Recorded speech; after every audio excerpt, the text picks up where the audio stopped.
Hola familia, ¿qué tal estáis? Bienvenidos a un nuevo vídeo y como podéis ver, hoy presento yo. No es que la haya censurado ni nada, sino que tiene una muelita del juicio un poco mal. Tengo un problemilla y me cuesta mucho hablar. Y le cuesta un poco hablar. O sea, habla bien. O sea, ¿cómo es? ¿Hablar bien tú? ¿Tú hablar bien? Yo hablar bien. Ella hablar bien, lo que pasa es que no quiere forzar para no dar pasos hacia atrás. Así que en el siguiente vídeo seguramente ya la veréis ya estaré presentando. Bueno, en el día de hoy vamos a continuar con una serie que empezamos hace como 10, 15, 20 días, sí, no sé más exactamente, pero fue Los que llegaron, historias de inmigrantes que llegaron a México, ya sea por guerras, ya sea por búsqueda de trabajo. En distintas etapas. Exacto. Bueno, y en el día de hoy vamos a ver coreanos que llegaron a México, tristemente por escapar de su país, que nos cuenten un poquito la historia y aprendemos un poquito todos. Adelante. Hola, mi nombre es Sonja, soy coreana, tengo 41 años y soy ama de casa. Mi nombre es Ki Park, tengo 38 años, soy coreano. Ok. Qué bien hablan español, me resulta muy impactante, ¿no? Sí. Porque es un cambio tan grande de un idioma a otro, es como si me ves a mí hablar japonés, coreano, chino, no sé, ¿no? Choques. Yo nací rico. en Mérida, Yucatán, en 1929. Por lo tanto, tengo 81, 82 años. Mi abuela enviudó Se ve joven, y ella levantó a sus hijos a como de lugar en las haciendas enequeneras, donde los hacendados repartieron a las familias coreanas para el trabajo del corte del enequén, que fue la época ¿Qué famosa es el enequén? del oro verde. Fue el presidente Porfirio Díaz, con el objetivo de modernizar al país, quien abrió las puertas a inmigrantes extranjeros que estuvieran dispuestos a colonizar y poblar el país. ¿Será eso? La migración de 1905 se da a México por unos anuncios que pone el señor John Meyers, contratado por los hacendados yucatecos de esa época. La industria del enequén en Yucatán había adquirido un auge tan grande que necesitaban un mayor número de mano de obra. Los hacendados yucatecos eran descendientes directos de los españoles y acababa de terminar la guerra de castas. En la guerra de castas que se dio de finales de 1800 a principios de 1900, pierden la vida muchísimos de la población indígena maya. Los enequeneros yucatecos decían que no era suficiente la mano de obra local. La verdad es que sí era suficiente. Lo que no era claro es que los indios mayas no querían seguir trabajando en las condiciones en las que se imponían en las haciendas enequeneras. Salieron del puerto de Incheon, en esa época se llamaba el Chemulpo, y embarcaron 1033 coreanos, entre mujeres, niños y hombres, y tuvieron una travesía de más de 40 a 45 días, hasta que llegaron a México en el puerto de Salina Cruz.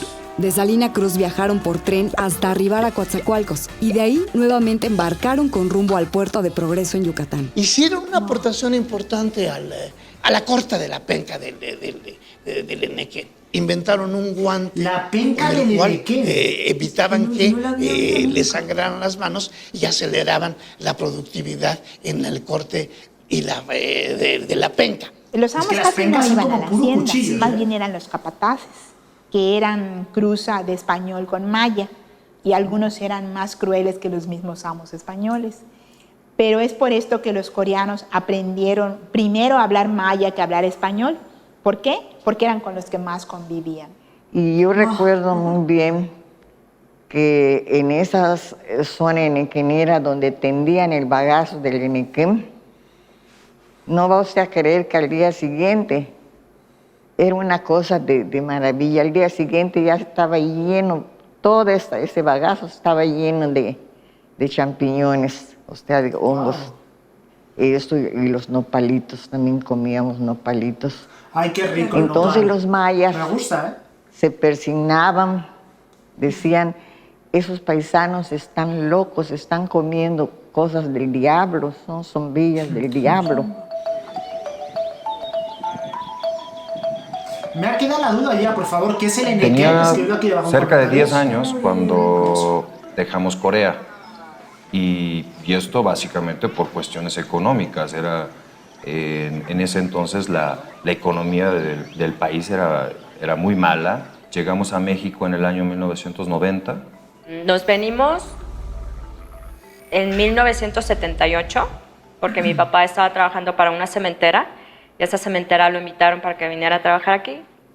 Con Sonja fue genial porque pues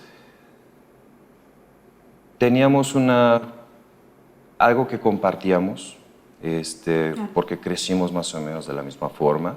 Podía comunicarme mejor con ella y a su vez presentar a mis papás. Él estaba comprometido. No estaba comprometido. Sí, ya te ibas a casar. Sí, no sabes mentiras. Anduvimos de novios casi Eso de todo un pícaro, año. ¿eh? Y ella habla Pero él, muy mexicano. ¿cómo se dice? Increíble. Pedí la mano, ¿no? mexicano. Le pidió la mano a mis papás, o sí, no, se las pidió a mis papás, no a mí. Como a los 7, 8 meses, ya después nos casamos. Fue una boda coreana primero y después una boda mexicana. Pero, como para explicarlo, Son básicamente ceremonias. Una boda coreana es una ceremonia. No es ante un sacerdote o monje, sino es ante los padres. Las costumbres qué curioso. que habían en Corea no eran de casarse con un extranjero, menos un maya. Sin embargo, casi todos, le digo que de todas las familias coreanas que va usted a entrevistar, sí se ligaron con los mayas.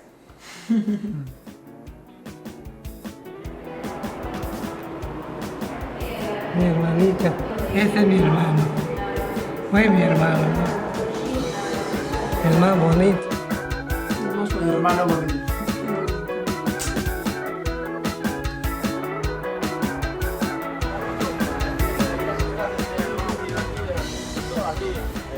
Mi nombre es Kuk Hyun Cho, pero la gente de aquí me llaman Antonio Cho, porque mi nombre es muy difícil de pronunciar, muy diferente a mi país, y me gustó mucho acá, ya tomé decisión para vivir acá. Qué bueno. A veces yo estaba enfermo porque no podía comer bien y ni salir bien, me mareaba. Así la pasé un año así.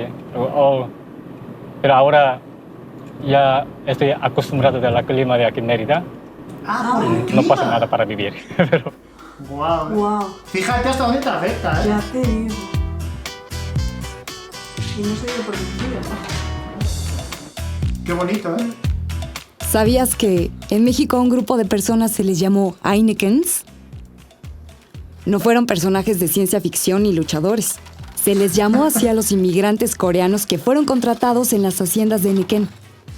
Seguramente se derivó de la palabra Enequén, al ser pronunciada por los coreanos como Enequén. Parece maya, ¿no? La palabra. Sí. Parece.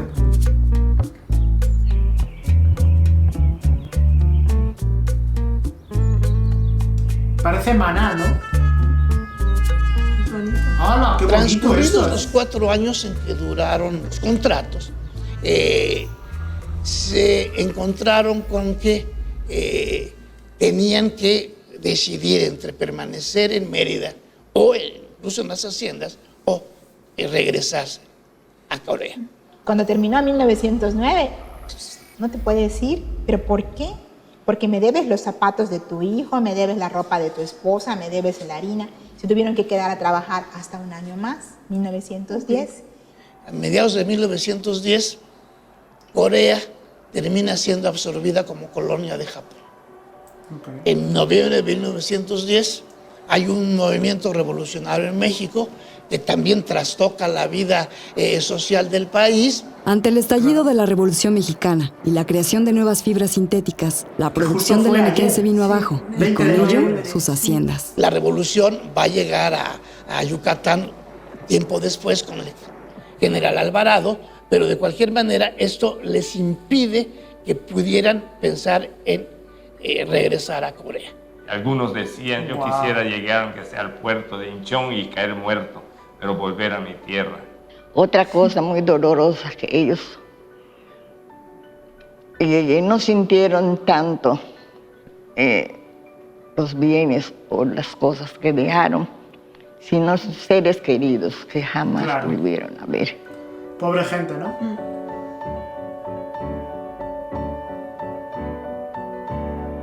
O sea, que pudieron entrar, pero no Yo salir, tenía 8 años o sea, no cuando llegaron llegué. otra vez. Llegué y lo primero que me acuerdo que me costó mucho trabajo fue el idioma. Y me acuerdo mucho que un niño me decía, oye, ¿y Bruce Lee es tu tío? No sabes una idea. ¿Cómo me hacía enojar? Y yo decía, no, ¿cómo crees? ¿Cómo dices que él es mi tío? Pero ahorita que me acuerdo, que, o sea, que lo pienso, dije, le hubiera dicho que sí.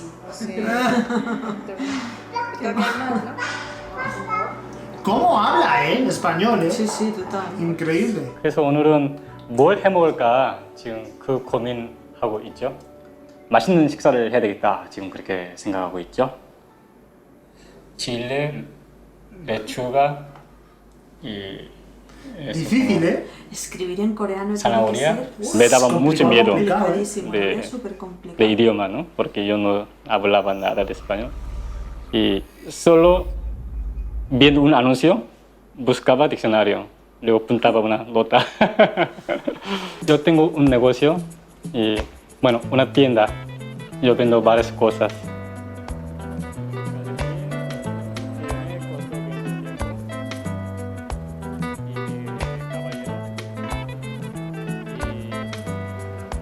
Ahora mucho calor, hay que poner color clara.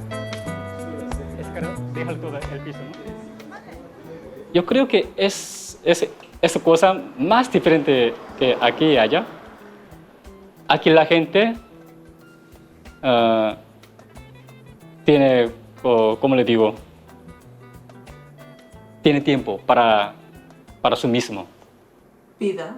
O sea, puede salir de vacaciones. Una vez yo a mi papá, de chico, le dije, papá, son vacaciones. En Corea, vacaciones se dice panhak. Y mi papá me dijo, pan significa cuarto, hak es escuela, significa vacaciones en Corea es escuela en casa, en cuarto. Flipa, ¿eh? Aquí en México, digo, es espléndido. Casi la mayoría de las empresas en México dan a sus empleados al menos 1 hora para comer. Allá, Wow. si les va bien, les dan media hora. Hay una anécdota que me acuerdo que la costumbre de ellos era siempre ceder lo mejor a tu ser querido. O sea, por ejemplo, mi padre, por decirte, encontraba un fruto muy sabroso, muy bueno, se lo pasaba a mi mamá.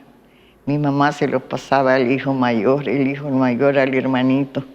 Así hasta que regresaba con mi padre y mi padre entonces lo partía y ya lo repartía. Encima.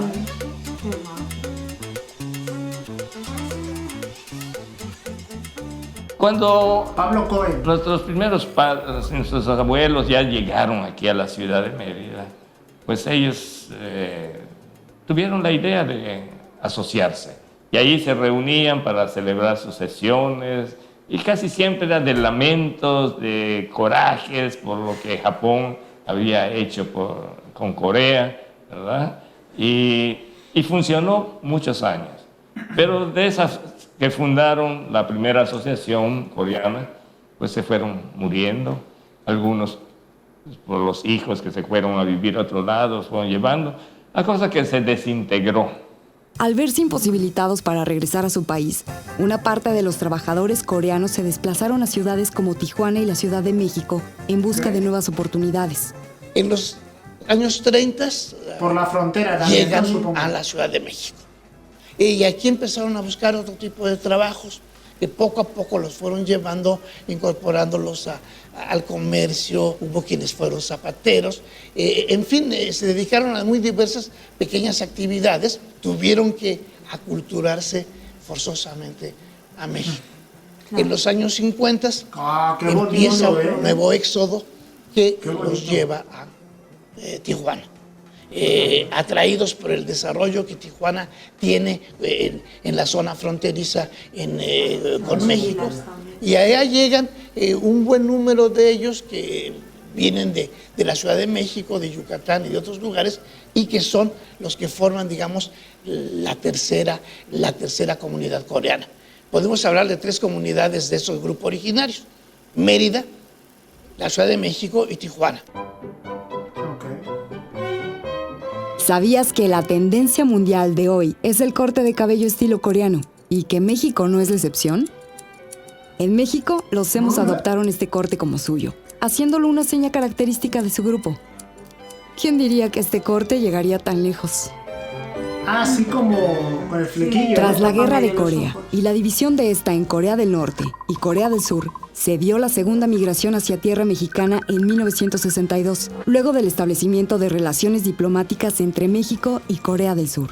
Este acontecimiento abre una nueva era, no solo en las relaciones de ambos países, sino en el movimiento migratorio.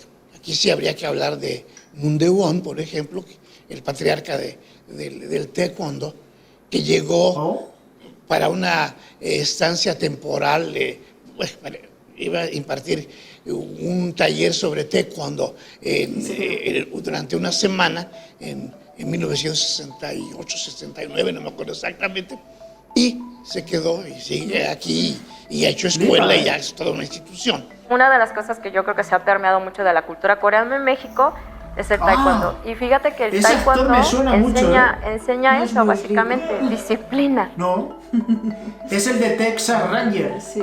Walker Texas Ranger, ¿era algo así? Ranger, no me acuerdo. Seguro que alguno lo sabe. El que viene aquí abajo, segurísimo.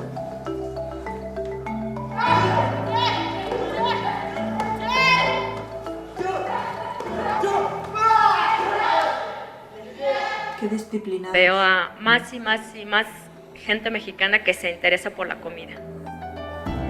Claro. Los asiáticos todavía en algunos casos no obtienen ingreso a este país. Y los coreanos lo lograron ya en la década de los 80, entonces ya hubo esa flexibilidad. Así empezaron a llegar los ejecutivos de las grandes empresas. Tampoco los podemos considerar inmigrantes, son población flotante que viene por una temporada a trabajar aquí. Esto, desde luego, atrajo la atención de otro sector, sí inmigrante, que pensó que era bueno establecerse en la Ciudad de México para ofrecer servicios a esta comunidad de negocios. Claro. Y así empezaron a llegar. Entiendo. Y así fue como la zona rosa se convirtió realmente en un lugar de asentamiento para ellos. Anda. Y luego también está el barrio chino. En la también, actualidad ¿no? las empresas coreanas son Será distinto, muchas. supongo, ¿no? No tengo registrados todos los nombres, pero sí podía señalar, por ejemplo, de las más importantes. LG, Samsung, marcas bien buenas, ¿no? Hyundai. Me imagino. Durante los últimos 10 años se han establecido un gran número de empresas coreanas, se estima alrededor de 1.700, y en su mayoría son empresas que están trabajando en la zona fronteriza, en Tijuana, en Mexicali. Las similitudes que yo encuentro entre mexicanos y coreanos, Mira el pelo, temperamento. Sí, se prenden como fuego, pero se apaga rápido. Es que la cultura mexicana y la coreana se parecen mucho, empezando de que todavía es una sociedad un poquito machista, pero sí, los valores son muy parecidos. Y, o sea, yo vine aquí en Mérida porque... Pues yo pensaría todo lo contrario, que no se parecen tanto. Era Yo a para mí vivir tampoco. cerca Yo de la no playa, conozco con la coreana a tranquilo. fondo, o sea, pero no. Ya me cumplí mi sueño, por eso estoy muy contento, estoy muy feliz de vivir en Mérida. 25 minutos de mi casa a la playa, pues siempre voy para allá. Todavía tengo un diccionario y un libro de gramática. Con 12 yo estudié solito. Casi no hablaba, por eso no hablaba, porque me daba mucho miedo. Me gusta mucho como Equivocarse. libre, solito, a lo mejor. Y no me faltaba nada, solo faltaba idioma. Los migrantes coreanos han mantenido sus prácticas religiosas siendo principalmente budistas, presbiterianos o católicos. Hospital de la Las tradiciones Amistad. que todavía yo tengo México, Corea. de Corea son quitarme los zapatos, por supuesto que la comida. Crecí aquí en un suburbio donde eran 5 calles. Un lado, puros españoles y otro lado, puros árabes. Se saben comer todas esas comidas, española, la árabe y la yucateca y por tanto la coreana. Uy, qué rico todo, ¿no? Oh, sí. Qué privilegiada. Encima la yucateca, es que me viene la cochinita a la cabeza. Yucatán es un estado muy pacífico y creo que los coreanos también eran pacíficos. Y yo hoy, como descendiente coreano, En eso sí que pues, se les me ve, siento se muy les ve tranquilos, agradecido eso y sí, siempre ¿no? damos las palabras de agradecimiento al pueblo mexicano que nos recibió, pues, como hasta la fecha. También que aunque somos descendientes coreanos, pero nos sentimos más mexicanos que coreanos. La verdad que última vista de a Corea me parece muy rara. Porque ya acostumbrado de aquí. Claro, ya es extranjero. Más en su allá de país, que ¿eh? Y ya estás tan a gusto, ¿no? mi hermano y yo, un idioma más, aparte del coreano. Aprendimos una nueva cultura. Aprendimos que existe muchas otras cosas. ¿Qué es lo que me hace Enriquece. sentir mexicana? Es que viven tan en una burbuja en su país, ¿sabes? El que México nos dio muchas oportunidades. Es un país que nos abrió las puertas y nos ha dado todo lo que tenemos. La manera en que pensamos, las cosas físicas que tenemos. México es muy importante para mí personalmente, porque me hicieron realizar mi sueño, ¿no? México significa... De vivir en la playa. Eso. Ya soy yucateco. 따르릉 따르릉 비켜주세요. 자전거가 나갑니다. 따르르르 저기 가는 저 영감 꼬랑 영감 오물조물 하다가는 큰일 납니다. Llegaron hace poco más de un siglo y hoy los inmigrantes coreanos siglo, forman parte de la comunidad y la historia de México. Esta es la historia de los coreanos, de los que llegaron. Bueno, pues otro aprendizaje más que nos llevamos, ¿no? Me encanta ver estos vídeos porque aprendes mucho de otras culturas y de cómo México engrandece al mundo entero en realidad, ¿no? Porque abrirle las puertas a todo tipo de inmigración, a todo tipo de migrantes y en determinados casos, y la mayoría obviamente por tema de guerras, de tener que... ¿Cómo se dice? De un éxodo, ¿no? ¿Cómo se suele decir eso? Totalmente. Ellos en realidad salieron por trabajo, pero una guerra se cruzó en su camino y no pudieron volver. O sea, exacto, la guerra entre Corea y Japón y luego Corea acabó dividida, ¿no? dividida. Corea del Norte y Corea del Sur. Madre mía. Ya. Menos mal que estaba México ahí, ¿no? O sea... Pues sí, la verdad, igual que nos pasó con lo de los españoles, ¿no? Sí, Aquí estaba eso es. la guerra también en España y al final pues bueno, México te acoge, México te abraza y es lo que te digo, ese tipo de cosas, ese tipo de ¿cómo decirlo? De vivencias que cuentan, sobre todo estas personas mayores, porque al final que te lo cuente un hijo está muy bien, pero quien te lo cuente quien de verdad lo ha vivido en su propia piel, su propia experiencia, de verdad eso queda como un relato y eso es lo que hace grande a un país. Es que lo dice, somos descendientes de coreanos, pero es que ya somos mexicanos, exacto. O sea, ya no es donde has venido, sino que de dónde te sientes, o sea, dónde te han acogido, dónde has pasado tu vida. Exacto. Es un mensaje bonito, la Siempre verdad. lo comentamos y nos pasa a nosotros como no le va a pasar a una persona que le acogen por necesidad también, ¿sabes lo que te quiero decir? A nosotros nos acogen por gusto. Eso es. ¿Sabes lo que te quiero decir? Porque nos apetece porque ir, nos gusta, eso nos es. abréis las puertas de vuestra casa, pero a una persona que tiene una guerra, sale de su país casi obligado, o por trabajo, por necesidad económica, y que se sienta tan querido, de verdad que... Y una unión de culturas, ¿sabes? No te ves obligado a dejar todo atrás, o sea, se llevan su aprendizaje y unen, como dijo ese chico, ¿verdad? Como otra tradición, otra manera de vivir, o sea, es súper bonito poder llevar las dos cosas y que sean compatibles. Exacto. Súper bonito. Muy bonito, papirrines, espero que vosotros también os haya gustado y que hayamos aprendido entre todos un poquito. Escribe aquí debajo sobre todo qué era el enequén, por favor, enequén, ¿no? No lo había oído nunca. Yo nunca lo había oído, así que por favor, escribidlo, pero ya aquí abajo en comentarios si sabéis algo. Además de si os gusta, pues agradecemos mucho que dejéis un buen like, ¿vale? Y sobre todo para seguimos con la serie, que hay más capítulos. Seguimos, escribid aquí debajo qué otra nacionalidad queréis o tenéis intriga, quiero saber sobre esta nacionalidad, cómo llegaron, ¿no? Los que llegaron, mejor dicho. Así que nada, que paséis excelente día y nos vemos mañana en un vídeo nuevo. Adiós, familia. Adiós, papirrines.